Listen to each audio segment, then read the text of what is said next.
Welcome back to another edition of No Holden Back, our hockey edition. Ben Holden, Fred Pletsch. Fred, how are you? I'm good, Benny.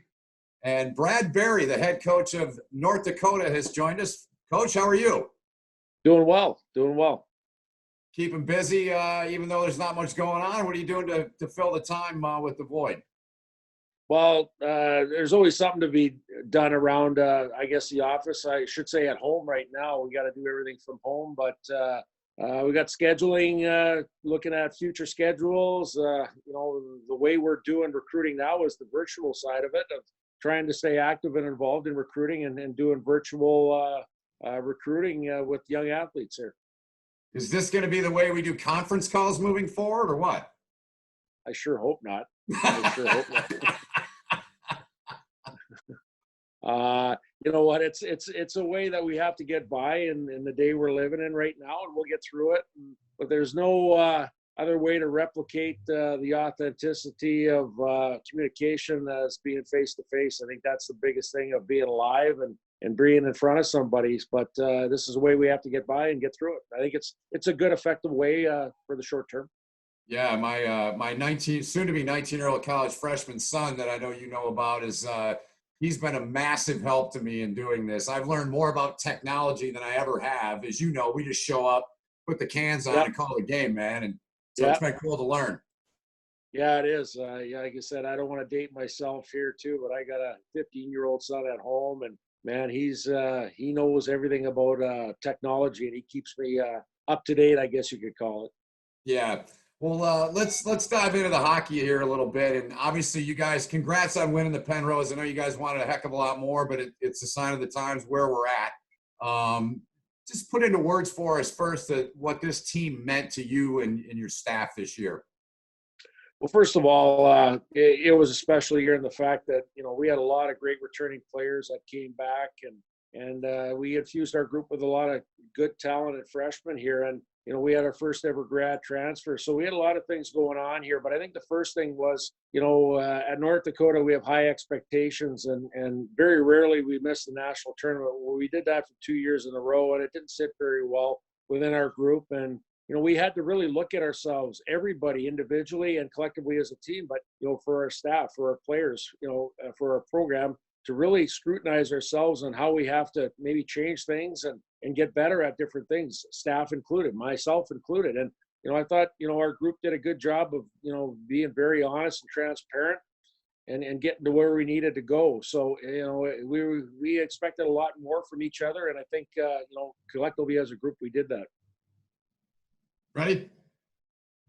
Well, I like to go back and see where things started. And I know you're an Alberta lad, Brad. And yeah. I'll preface my question by saying, talking to Guy Godowski one day this season, and he was telling us about what the advice Jeff Jackson gave him when he got into coaching, because he called Jeff, and Jeff told him, well, you just got to recruit more of those Western Canadian kids. That was his advice. So tell me your recruiting story. I mean, you were right in the midst of Western Hockey League country. How'd you wind up with Gino at North Dakota? You mean personally as a player? You mean getting recruited to North Dakota? Yeah, absolutely. Well, thanks. Great question, Fred. And, growing up in Western Canada, especially a small rural town, hockey's a way of life. And in saying that, the Western Hockey League and Major Junior Hockey was, primarily the league that was a developmental league up there at the time. And college hockey wasn't up there like it is today. It was very obscure. There wasn't a lot of high-end players that came down to college back in the day. But I remember, following the footsteps of some players like Troy Murray out of St. Albert, and a lot of, I guess, really good players were starting to make that trend down to the U.S. So I was pretty inquisitive and always wanting to learn a little bit more on what's going on, what are the new things. And I remember I really didn't know very much about college hockey until I went on my recruiting visits. And then from there, it just opened up, and really got excited about what was going on down here. And, I go back to the fact that, I still remain down here. I was here as an assistant coach and now a head coach. And it was a very special time for me as far as growing, not only as a player, but as a person.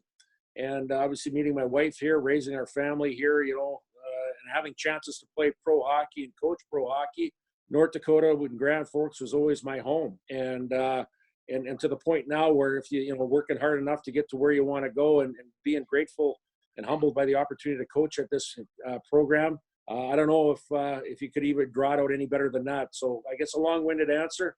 It was something that I came down here.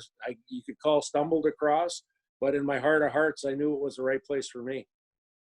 Among other mentors, Gino Gasparini, head coach, Dean Blaze, the assistant, two guys who are world-class coaches, obviously. What sort of values did they instill in a young Bradbury that you probably carry with you today and convey to your players now? Well, it's funny you mentioned that. Gino Gasparini has a huge impact in my life. Dean Blaze does as well. I grew up in a small farming community, a town of 800 people in central Alberta. I had to get up every day and do chores on the farm, and you had to earn everything you got. I mean, it was kind of a tough road there, but that's kind of what shaped and molded you. And, I went on a bunch of different visits, but at the end of the day, the one that kind of struck me as very similar to how I grew up was North Dakota, and how you have to earn it every day, and team first mentality. And I'll never, ever forget, walking into Grand Forks my first day and meeting Gino Gasparini, the head coach here. And, the first thing he said to not only us incoming freshmen, but our whole team was, he held up a jersey and he pointed at it and he goes, "The logo on the front is way more important than the name on the back, and don't ever forget it."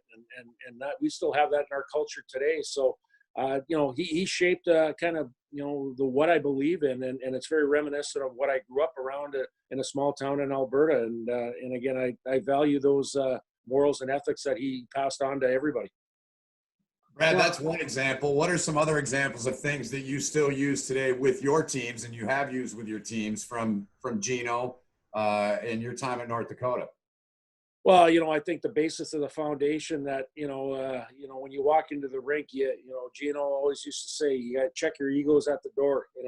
It's becoming a team, and everything was team related, even to the point where, we still today use the words we, us, and our. It's not I, me, or you. And, when we're on interviews all the time, we don't like I think about or you or whatever. It's we, us, and our. And that resonates with our group all the time. And, it's good to know we've had a lot of great times here. And, we've had some times with adverse situations that, those are the times that you really need to pull together and be we, us, and our, knowing that you got to help out a teammate, or you got to dig in a little bit deeper. And in the case that I just talked about, not making the national tournament, that doesn't sit well here. And again, we, us, and our have to get through it. And those are big deals that Gino Gasparini laid upon us early on.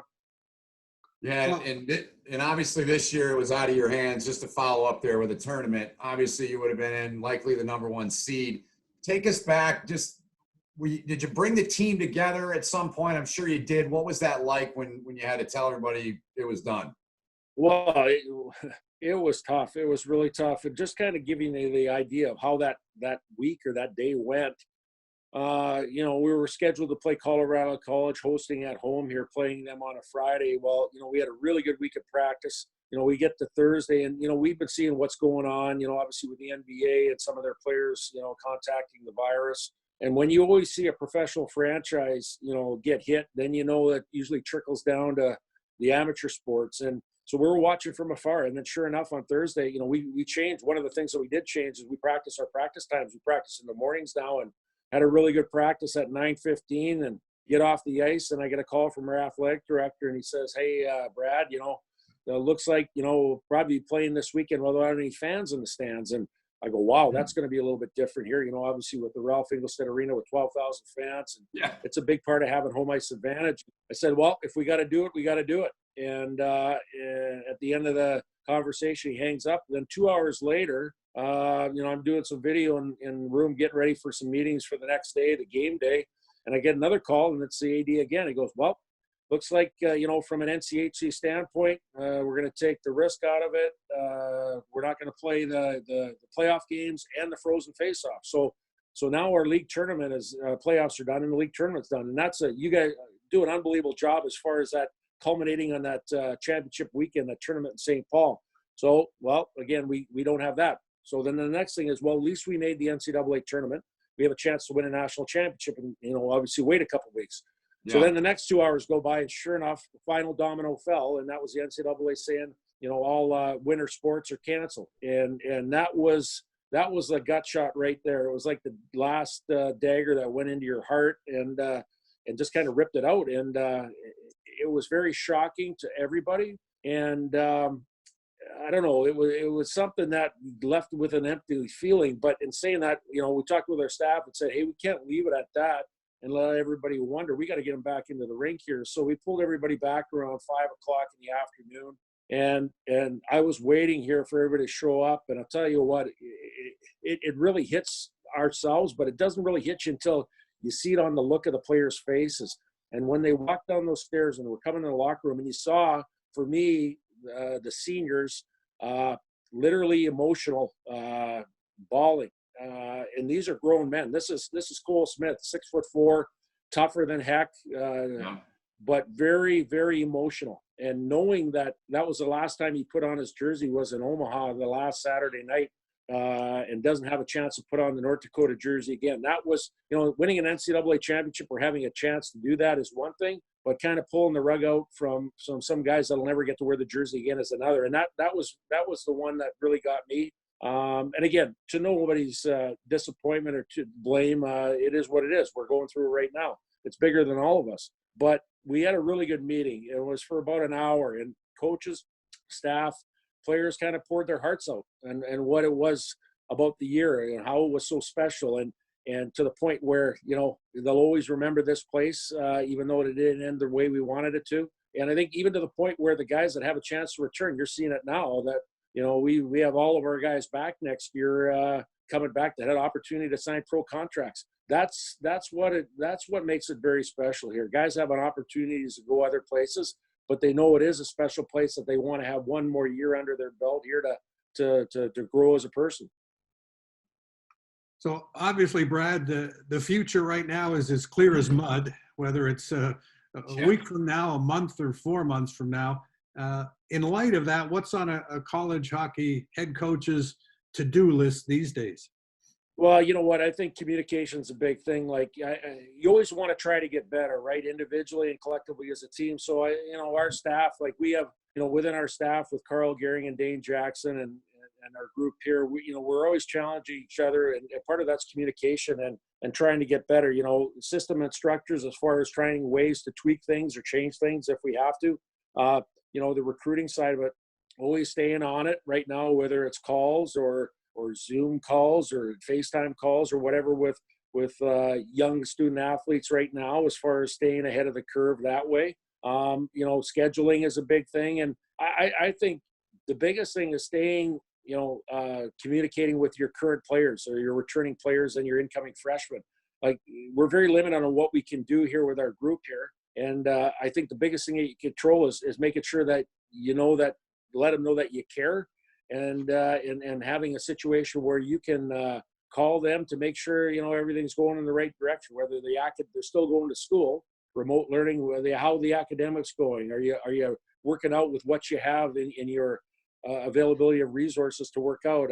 But I think the major thing is I think this is a time now where, with this, you call it physical distancing. A lot of people retract a little bit, and it's pretty easy to get depressed and feel like you're all alone. And I think it's one of those things where I want to make sure our group is tight as ever, even though that we're not physically close together. And I want to make sure that everybody knows that just because everybody's coming back right now doesn't guarantee a successful year. You have to start over again, and you have to build your group from the ground up again. But even though that we have good blocks in place, we have to make sure that everybody's got that hungry feeling that we had last year, not making the tournament. We got to have that hungry feeling again. So I think just talking through things is the biggest thing right now. Well, Benny, I want to talk about some of the playing days with Brad too. I know your final season as a college player, 85, 86. I think a guy by the name of Brad Hull had 52 goals in a college season. What was it like defending Brad Hull as a college player? Well, all I know is, like, back in the old deck in Duluth, they had their old building that I think the ice sheet, normally it's 200 feet long. I think it was like about 180 or 185 feet, and the neutral zone was so tiny. Like every time he came over the red line, he was hoisting a slap shot, and I think he scored on it a few times. So I think the way to defend him is probably not giving any time and space through the neutral zone, because wherever he shot from, he was money as far as trying to score goals. So yeah, I remember those days. Yeah, those were great rivalry games back in Grand Forks and at the deck. And yeah, there was a lot of great players. And I know we ended the season. I think we lost on the road in Wisconsin that year, and that was the end of my college hockey career, was on the road, and then I turned pro shortly after that. So yeah, it was a lot of great memories over the course of the 3 years that I played. How quickly did that happen? Because that same season you wound up playing 13 games, I think, with the Winnipeg Jets, and then a quick playoff series against Calgary. I guess those were the days when college hockey players, the NHL GMs were just starting to realize that, hey, these guys can play too. So what was that like, walking into the Jets room with, Laurie Boschman and Dale Howardchuk? And I think you had Dougie Smale, who played at North Dakota, so he had to take you under his wing, right? Yeah, absolutely. And, it's going back a long way, but I vividly remember every single minute of it as a big part of my life. And, growing up, and I allude to this all the time, growing up in a little small farm town in Alberta, that's one of the goals, or that's the only goal that I really had, and a lot of kids do have back then, is try to play in the NHL. When back then, again, dating myself, the only teams that were in the NHL in Canada at the time were the Montreal Canadiens and Toronto Maple Leafs. And then eventually the WHA teams came in, Edmonton and Calgary and all those teams. But watching those teams every Saturday night, I wanted to play in the NHL in the worst way. And then finally going to college and having the opportunity to do that the spring of '86, I don't know, it was very gratifying and humbling. And there's a lot of different things that you experience, but knowing that you got to the highest level and but now trying to stay there.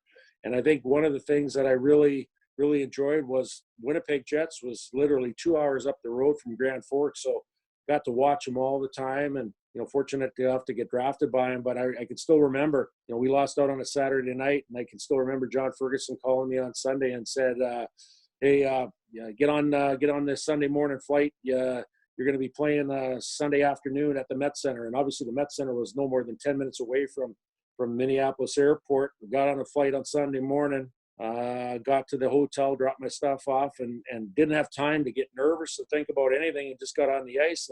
And the Jets were just doing okay, not great. They were outside of a playoff spot at the time, and we ended up going in and beating the North Stars 4-2, I believe. And then the next day we get on a flight that night, and the next day we're playing Pittsburgh at home, and with Mario Lemieux and all those guys. And I tell you, it was one of those things. I'm glad I didn't have enough time to think about it, because I would have got a lot more nervous than I really was. Brad Berry, our guest, head coach of North Dakota. He's joining us for a few more minutes here on No Holding Back. And following the Winnipeg theme, but I'm going to go back to the modern day a little bit here. Correct me if I'm wrong. You got Tucker up there. You got Michaud signed up there, right? Yeah, he signed with the Manitoba Moose, which is Winnipeg's farm team. Yep. So any other, obviously Jonathan Taves is from Winnipeg. We know that. Any other ties that directly have influenced North Dakota's hockey program, whether it's being in the pros there or coming to Grand Forks to play for you guys?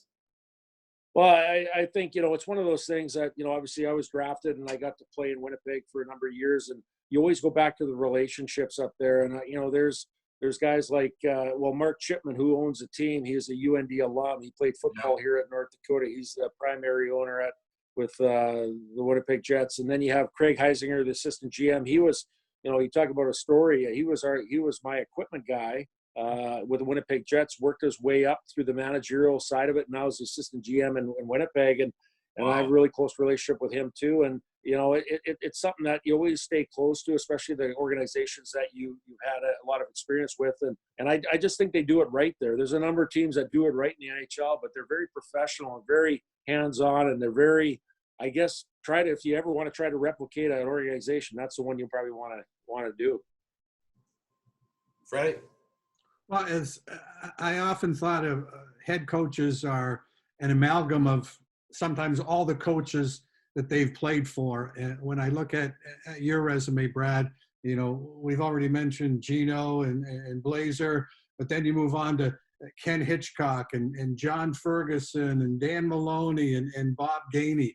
So how does all that mold you to the coach that you are? I mean, assistant coaches make suggestions, head coaches make decisions. How do you arrive at your decision making? Well, that's a great question, and for me, it's getting a wealth of experience, either as a player, as working as a coach under somebody, on what you would or wouldn't do, and I think, you know, going back at it, like I love the game of hockey. Got it so much passion. I don't even know, like, if you asked me what would you do if you weren't in the game of hockey, I think I'd be here for the next hour trying to scratch my head and tell you, because that's all I know and that's all I love.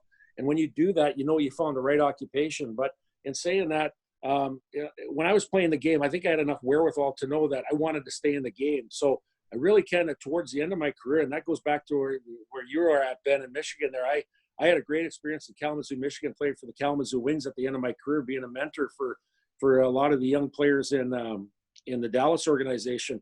And it was really there where I said, hey, I better, if I want to stay in the game of hockey, I better kind of get my stuff together as far as, you know, if I want to be a coach, what's my philosophy? Who do I want to take some of my thoughts from as far as being a good coach? And, you know, I go back to, you know, obviously Ken Hitchcock and Claude Noel were the head coach and assistant coaches at the time in Kalamazoo. And, you know, I had fortunate enough to work with, you know, Bob Gainey and a lot of the players in the Dallas organization, Les Jackson, those type of people kind of shaped you as far as, you know, what you want to be and what your message is and what your philosophy is and coaching the game and how you want to treat people.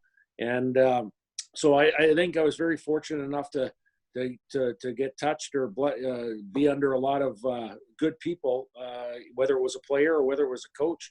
And then again, I go back to probably, you know, lastly, I was, you know, Dean Blaze here when I had a couple of back surgeries at the end of my career. And, you know, I left after 3 years. So I had about, you know, 6 credits to get before I graduated.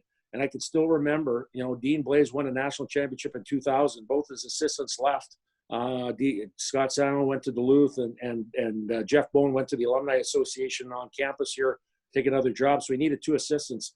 He hired Dave Haxtell as one of them. And I can still remember August of 2000. And I'm sitting there recovering from a back surgery.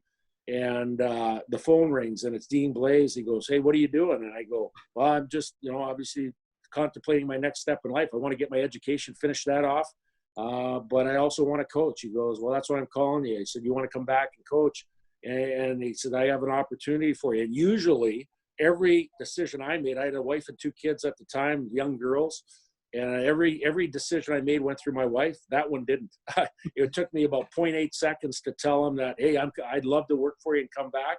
And I ended up starting my coaching career with Dean Blaze. And then after 6 years being here with him, I thought I needed to challenge myself and try to grow a little bit. So I went to the pro game and I went to the Manitoba Moose. And I firmly believe those 6 years here as an assistant and then 2 years up in Manitoba as an assistant with Scott Arneal and the group back with Craig Heisinger, that really got me off to a great start on coaching and what I wanted to be. And again, blessed and fortunate to have people around me to help me. Yeah, Brad, I want to go back, and we've talked about this numerous times, but share it with our audience. So 93 to 99, you're here in the great state of Michigan. You know my affection for that, obviously, born and raised. And so who are some of those guys that you mentored? I don't know if I've ever really got into that with you. Who are some of the main guys that you worked with and helped them prepare to go up to the show? Well, you want to, let's start in goal. And we had some really good goaltenders in Kalamazoo at the time. Michigan alum Marty Turco was our goaltender. Yeah. He had a really good career, and obviously we saw what he did with the Dallas Stars when he played up there. And then we had Manny Fernandez was a goalie here too. Played up in Dallas for a little bit of time. And then you look at some of the other players that were in there, like Jamie Langenberg played for us for a year, and he didn't stay long because he was a heck of a player, and he was here for a year. And you had Brad Lukowicz and Peter Buzak and Jason Botterill was here. We had a lot of players come through here, and there's myself and a guy named Derek Smith that played a long time with the Philadelphia Flyers, and he was a forward. So I was a defenseman. So, you know, we had a forward and a D that were kind of older, experienced guys that were mentors for the young guys. And I can still remember, you know, obviously we signed, you know, international league contracts at the time, just you could say be like a player assistant coach to help out the coaching staff, Ken Hitchcock and Claude Noel, and yet be that kind of conduit or that liaison to the players. And that's what really got me excited about coaching, because you felt like you were making an impact. You're helping younger guys get to the level that you were at one time. And that's why I love the game, and I still love coaching the game, because you're helping people out. Brad, I know College Hockey Inc. has done a great job of promoting the college game in this country, and in Canada. They're making moves to promote the college game in Europe, I believe, this year, if circumstances allow. And I go back to the time that you were playing minor pro, sitting in an American Hockey League dressing room in the early 90s and hearing Mike Hurlbut, played at St. Lawrence, Yeah. the NHL, saying, you know, I've never heard anyone in a hockey dressing room say, man, I wish I hadn't gone to college. It's just a route and experience that pays so many dividends, and guys wouldn't trade their college experience for the world. And that, to me, is the essence of the college game. Well, you know, Fred, you hit on another great point there, and you know, you're so right. Like, you know, you think you have all the time in the world when you get to campus here your freshman year, but you know, whatever time you stay here, 2, 3, 4 years, it goes by really quick. And I think it's one of those things, you don't know what you have until you leave somewhere that's special. And you know, I go back to, you know, Ben Christian Milan, Michigan native, and you know, when you talk about, we've got players from all over the U.S. and Canada in our group here, and we've got a lot of Michiganders here, and we have Christian Milan that played 3 years for our program.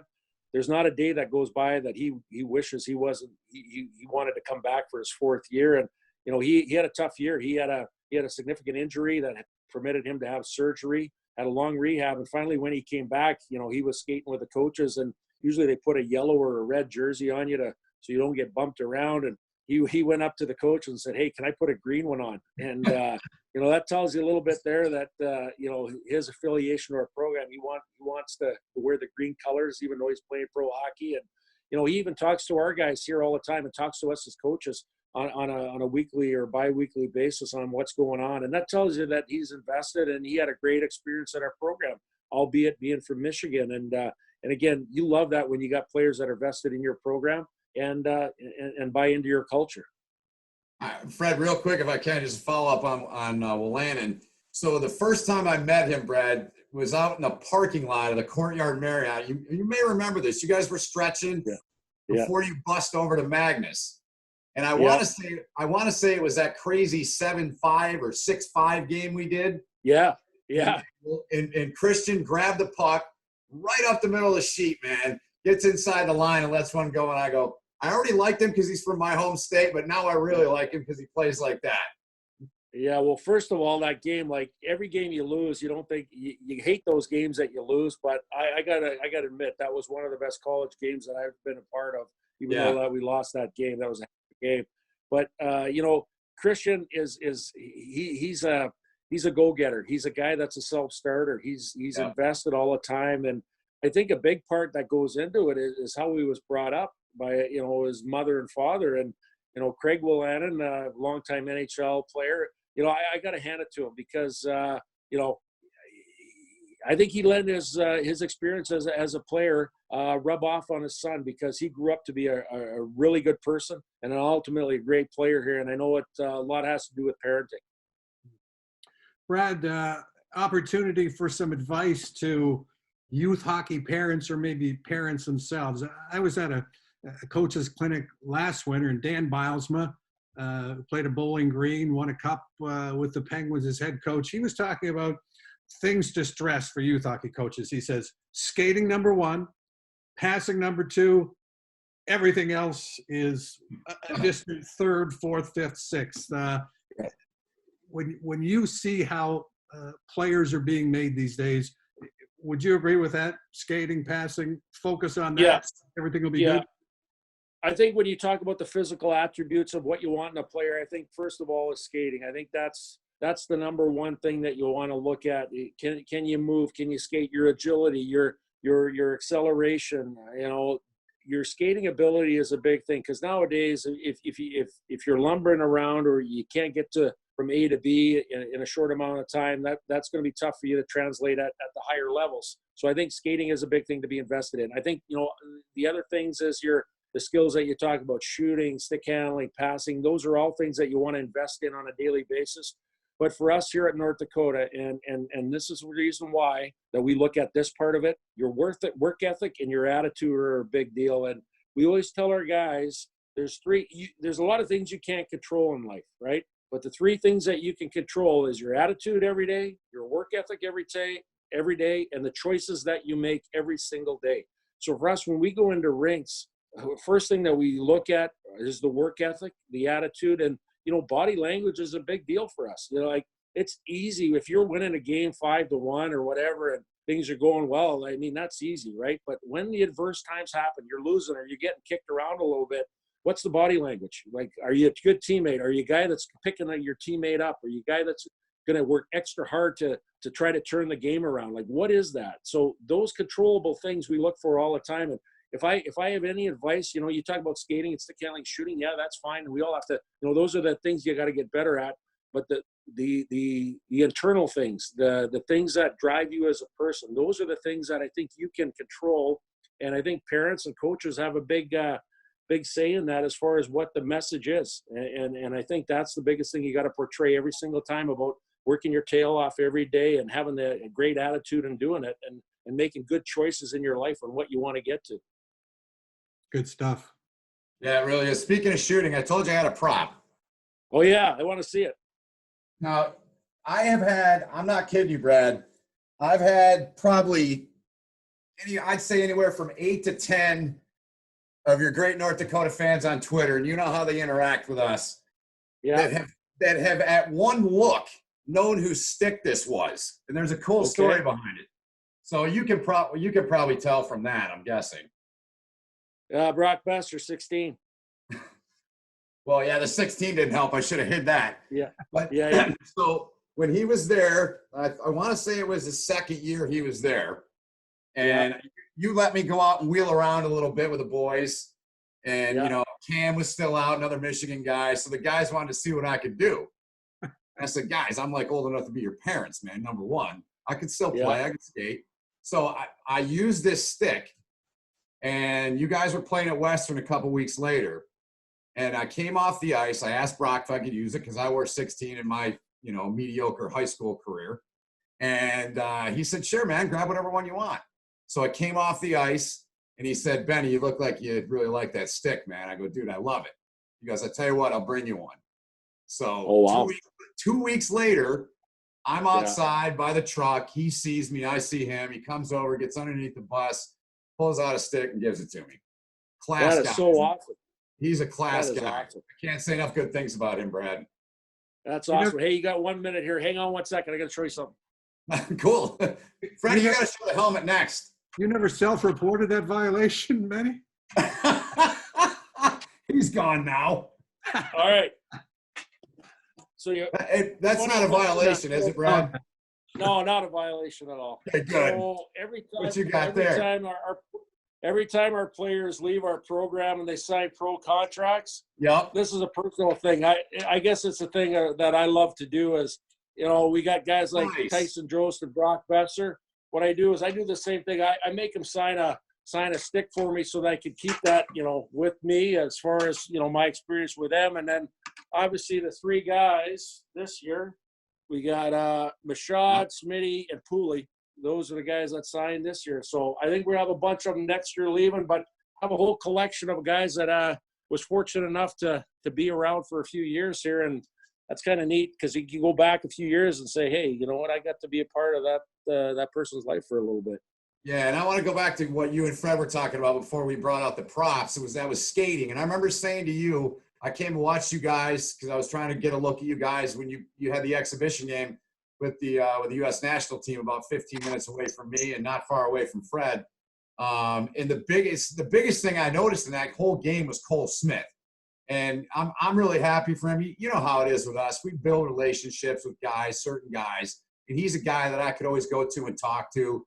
I love the way he plays, and his skating, man, it improved. To me, you see it a hell of a lot more than I do, but it improved by leaps and bounds over the last couple of years. Well, for sure. And it says a lot about Smitty too, working, in practice and then also after practice, investing in his time. And, he was a self-motivator. He was a worker here. And I think he was self-aware that he knew he had to get better in that area because, when we picked him up out of Steinbach, Manitoba, he was a kid that, he had good skill. Was it great? No, but I think he'd be the first one to admit that he needed to work on some different things. And he never wasted a minute when he was here. And, to his credit, I don't think there's a lot of guys that could say they signed an NHL contract from, if you look back 4 years ago and you'd say, hey, Cole Smith is going to sign an NHL contract. I think they look at me like, I had three heads and say that. But it's one of those things that he invested in himself. He bought into what we're doing and he flourished because, the sky was the limit for him. And it's just a great story about the underdog. It really is. Freddie. Well, you talk about your team's ability to skate and, working the Big Ten 2015-16 and Michigan had the CCM line, Yep. And it was a good line. And Michigan that season had a team that in the Big Ten, nobody else could really skate with them. They brought it. And then I remember NCAAs that year. Was it Cincinnati, Brad? Cincinnati, yeah. You beat them? Cincinnati. And I remember talking, I think it was to Kyle Connor after, and he said, I thought we were a fast team, and then we played North Dakota. Yep. I mean, it just took it to another level on them. You know what, that regional there, funny you mentioned that, Fred, that line was dynamic. That was a high end line when you talk about Connor and Mott. It was Connor, Mott, and was it Tynan? Comfort, yeah, Comfort. JT Wow. Comfort. Yeah, that was a heck of a line. And every time they were on the ice, it would kind of scare you to death that, man, just know who you're playing against, right? We want our guys to make plays, but we don't want to feed into that line, turning pucks over and different things like that. So it was kind of a game management thing where, hey, there were other good players on that team, but that line could really, get you if you didn't play well against them. So, that was a heck of a game. I even go back to the one before that, the Northeastern game. I think they won 21 or 22 games in a row. We were the 1 seed in that regional. They were the 4, but we felt like the underdogs because of all the media attention and everything, talking about their streak and different things like that, and they were good. And I remember that game, I think they got off to a 1-0 lead 4 minutes into it, and I go, oh boy, here we go. Let's get going here, But that regional was a tough regional. I think the other team was Notre Dame there, wasn't it, Fred? It was Notre Dame, I think, was the other team. Yeah, that was a good regional. Yeah. Are those tough as a coach? I mean, you played pro hockey where a best of 5 or a best of 7. It's pretty rare that the best team doesn't always advance. You get into those one-game situations. You've got that one shot. We've all seen the miracle movie where you just have to be the best team in the world one day. So how has your hockey journey prepared you for those one-game situations? Well, I think you want to try to start early, right? I think the biggest thing is starting early in the season and trying to get that mentality that every game does mean something. And I think it's very easy, in college hockey to say, well, you know what, we didn't win Friday night. Well, we'll pick it up. We'll win Saturday. That just doesn't happen. And I know it's like this in a lot of different places, but here at North Dakota, if you lose on a Friday night, it's tough. You don't get a lot of sleep. And that night, and then the next day, and it's not a demeaning situation, but it's one where it's internal. There's self-realization that we got to be better, and knowing that the other team is playing their best too. That they're hard days here, and it's one of those things where the bar is so high, and you have to bring it every single game, and I think that automatically puts you in a situation of trying to have postseason success, of knowing that you have to play your best, or you have to do everything in your power to do what you can control in the role that you're given to play well and just not say, hey, it's going to happen. So I think it starts early on in the season of building your mentality on how you approach a game. And in that approach, I was with Dean Blaze in Saskatoon in 2010 when Yep. U.S. won World Juniors. And something that really struck me with Dean, I'd say, how many shifts or how long does a guy have to impress you in a game that you know he's going or he's not going and might have to sit? And Dean said, sometimes one shift.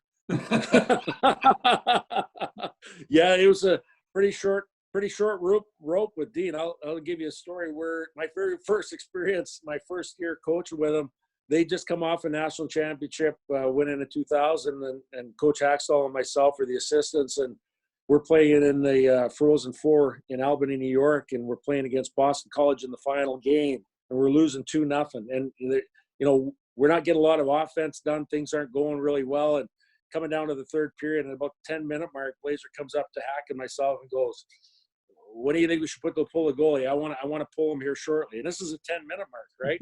So I said, well, let's get down to around 4 minutes or whatever. And he kind of looks at us and goes back to his side of the bench, and then it's around 8 minutes left in the game, and then he comes down again. He goes, "What do you think?" Hack and I are looking at each other. 8 minutes, like it's 2-0 here. Like let's get a couple opportunities. Let's get it down to 4. We'll make a push, So he goes, all right, gets to the other side of his bench again. And finally, sure enough, it's about probably a little under 5. I think it's 4.5 right at the time. And he didn't even come down to us. He just yanked the goalie right away. And sure enough, 30 seconds later, I think it was, we score, right? And it's 2-1. And now we got them on their heels. And so now it's like, okay, I get it. And this is a day where, if you're down by a goal, usually the 1 minute mark is the time to yank them. Not with him. It was about 3 minutes left in the game, 2.5, 3 minutes. And sure enough, we score again to tie it. And then we go into overtime. But, I think it's one of those things with Blazer, the gift that he had, not only is motivating teams and winning games and motivating players the right way, but I think he had a gut decision process where he felt it sometimes, and maybe sometimes it didn't work, but I'd say 9 times out of 10 it did. And he always had that gut feeling, whether on what goaltender to start or what line combinations. I can still remember after the second period, a lot of times he'd go, "Let's shake the lines up, let's move around." They're not going well. Like, I think he wasn't afraid to go outside the comfort zone a little bit of making decisions. So analytics is the big deal today in hockey. So that's a good segue. Dean seemed to be ahead of his time in terms of what the analytics say now about when to pull your goalie. What are kind of the analytics metrics that you put stock in now as a coach? Yeah, what I think one of the things we did, like, we had a tough time scoring goals the last couple of years. Other than this year, I think we did a pretty good job this year, but the 2 seasons before, and I think sometimes you'll look at the skill level of your team. Are you good enough to consistently score goals? With your group, and what we feel we have been. But one of the things we did was puck possession, meaning that our offensive zone entries, we always kind of watched that as far as full possession versus chipping pucks in and going to retrieve them. And then once you got in the offensive zone, what is a good shot opportunity? Because let's face it, goaltenders and teams defending nowadays, they're so good. Even at the college level, it's really good level of talent. And just to throw a puck on the net without any net front traffic, that's giving the puck away. So what we did was try to possess a puck a little bit more once we got to the offensive zone. And you know what? If we did have good net front traffic, let's get the puck there. But if there's nobody around, let's curl up, let's delay a little bit. Let's look at other options of late people coming on the rush or delays back down to the goal line and keeping possession of the puck. So I think puck possession is a big deal. On one side of the analytical side, outnumbered rushes. Like, again, like I'm a former defenseman here. I hate giving out outnumbered rushes. I'm that guy that used to play defense that would be yelling at the forwards, "Get your butts back here and help us out on 3-on-2s," or a different situation. So making sure that you always have good support coming back through the neutral zone. Were you one of those defensemen who believe in the phrase now, "Never trust a forward"? Yeah. Yeah. Well, we're trying to build trust within our group here. So, it's funny. It's funny you mentioned that. We call it putting money in the bank. Like, when we talk to players, individual meetings, like, whenever you make a strong play or a team first play or a smart play, that's putting money in the bank. When you turn a puck over, when you're being selfish with maybe a too long a shift and you're not letting somebody else out there, that's taking money, withdrawing money, taking money out of the bank. We want our guys to build up a big account and put money into the bank so that when the last 2 minutes of a game, you have enough money in the bank that we trust you going on the ice. So we look at it the financial terms of putting money in the bank. Grand Forks Savings and Loan, Benny. Yeah, right. So many guys go into finance already in hockey, it seems like, so might as well get them used to it in college, right? Absolutely. Yeah. Fred, you got anything else? No, it's been a pleasure. I always Yes. am talking to head coaches, and Brad's wealth of knowledge and experience. It's been great to have him share it with me.